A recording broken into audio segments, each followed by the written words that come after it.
everyone, Al here. Do you remember these phones? Well, today's problem is about these guys and more specifically about their keyboards. And it's called letter combinations of a phone number.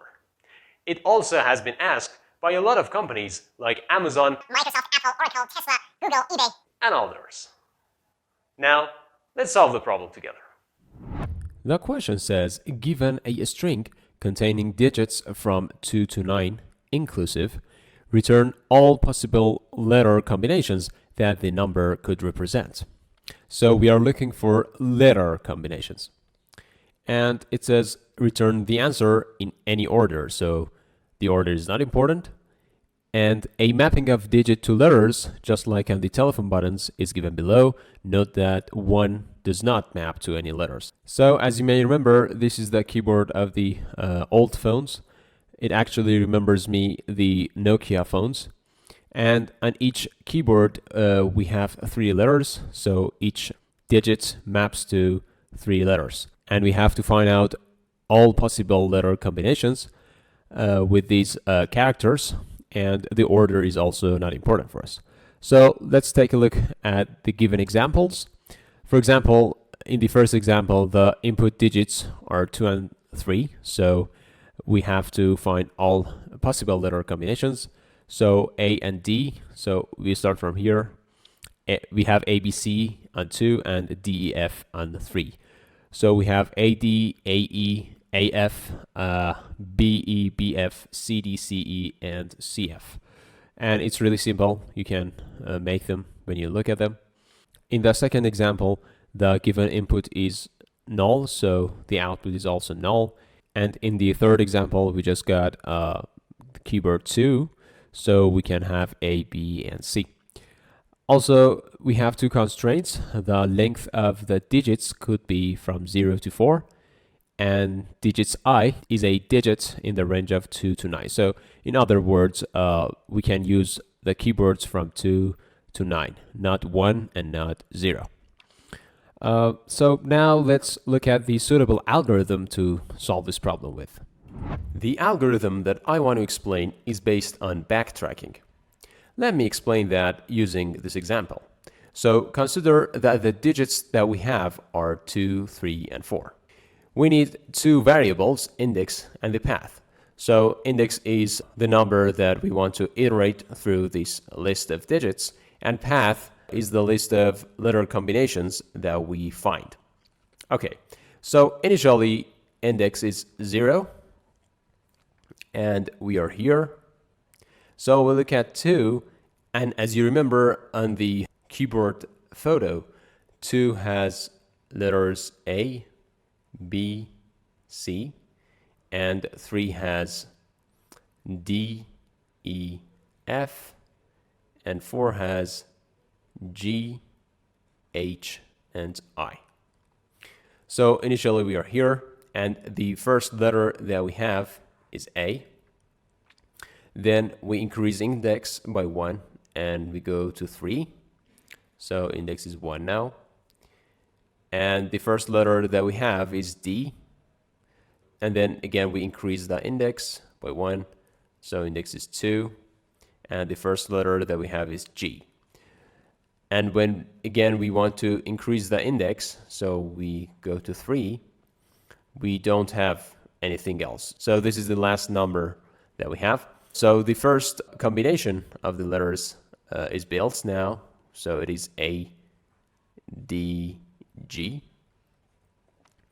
And then we use backtracking to go back to 4 again. So the index is 2 again. And we are on 4 again.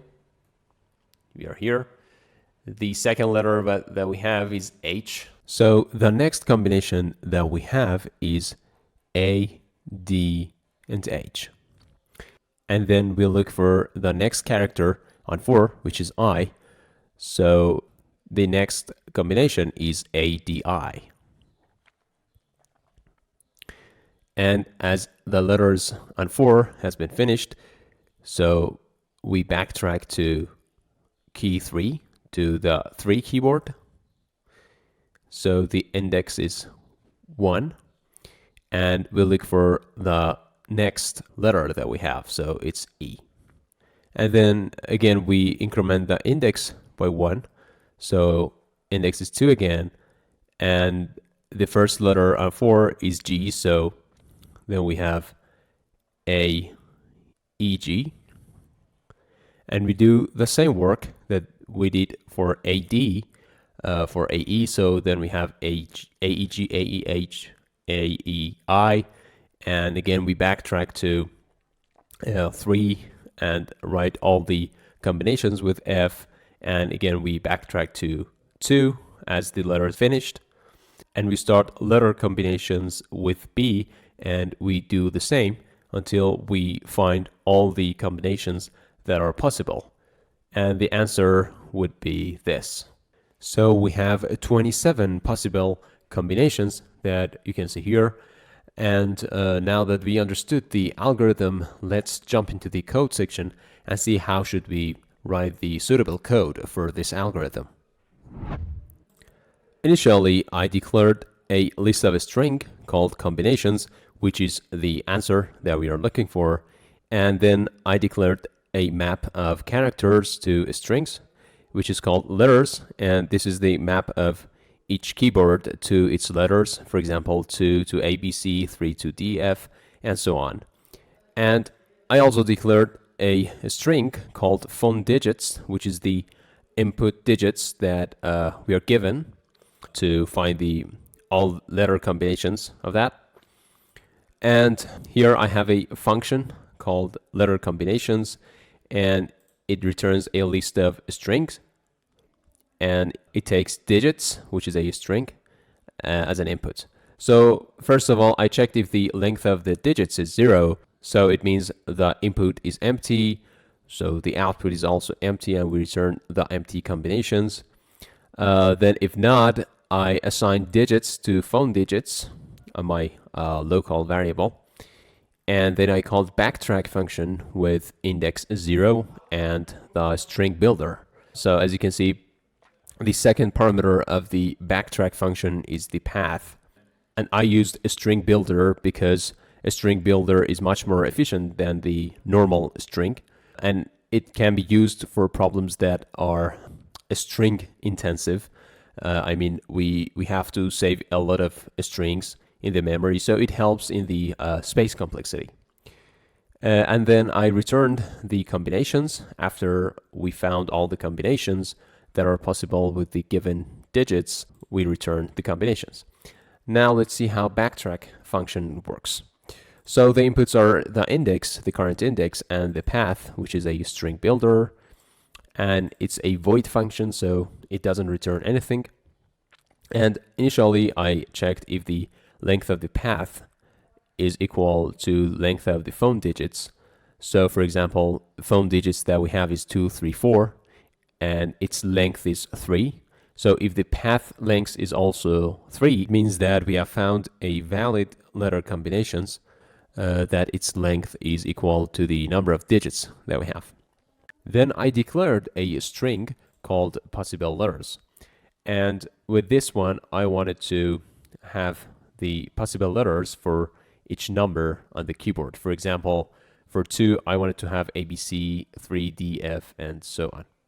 And the way that I got the characters on each keyboard is that I used the letters map that we had here. And I got the phone digits at the current index that we have. So as you remember, phone digits is the input digits that we have. For example, we have 2, 3, 4 here, phone digits, and the index, the current index that has been passed to the backtrack function. For example, now it's 0, we consider it 0, so the index is here, and we are at keyboard 2. So this is 2, and we get letters for 2 from the map, which are A, B, and C. So the possible letters are now A, B, and C, for example. And then with this for loop, I loop over each letter of the possible letters to find the letter combinations that I'm searching for. So at first, I append the first letter. For example, if we are on 2 and the first letter is A, so I append that to the path that we had. So I append that to the path that we have. and then I call backtrack again with index +1 and the current path, which contains a, for example. So we do the same work for index +1, so we will be on 3, for example, and we do the same and we pick D, and again we call that and we pick G.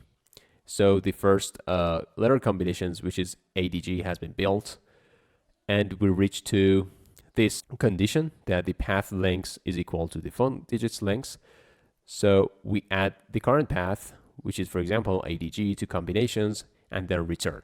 I know that this return might seem confusing because we are in a void function and void functions cannot return anything. But as you can see, this return has no expression. So what this return does is that it terminates the process and it gives back the control to the caller, which was here, because it's a recursive function and we called backtrack from here. Then I deleted the last character at the path that we have. For example, on ADG, I deleted G because now I want to build other forms, other combinations, with the beginning of AD.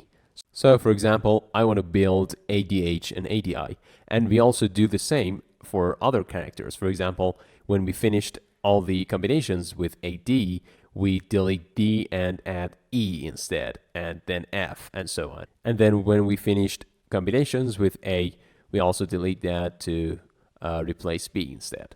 And we do this again and again to find all the possible letter combinations.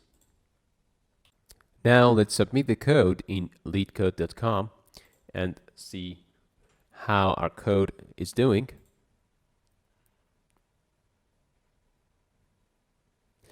So as you can see, it's been accepted and we are doing great. In terms of runtime, it takes 0 milliseconds and it was faster than 100% of Java Online submissions. And on memory, we're also doing a great job. Our memory usage is less than 90% of Java Online submissions for this problem. Now let's go back to the code and talk about space and time complexity. The time complexity of this algorithm is an order of m to the power of n times by n, where m is the maximum value length in the hash map and n is the length of the digits. To clarify this formula, let me explain it using the current problem that we have and current map that we have here. So here m equals to 4, as 7 and 9 both have 4 letters, but the other one have 3 letters, as you can see. And in this case, we have to explore 4 additional paths for every extra digit that 7 and 9 have. And for each combination, it costs up to n to build the combination.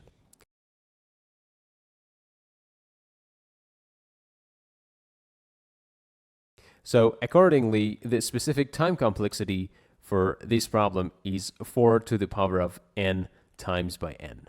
The space complexity is an order of n. That's because we used recursive calls, so the only space that is being occupied is the space needed for the recursion call stack. And due to backtracking, the size of the recursion call stack goes as deep as the number of digits in the input, which is n. Also, pay attention that the order of the hash map that we used is 1, which saves a lot of space for us.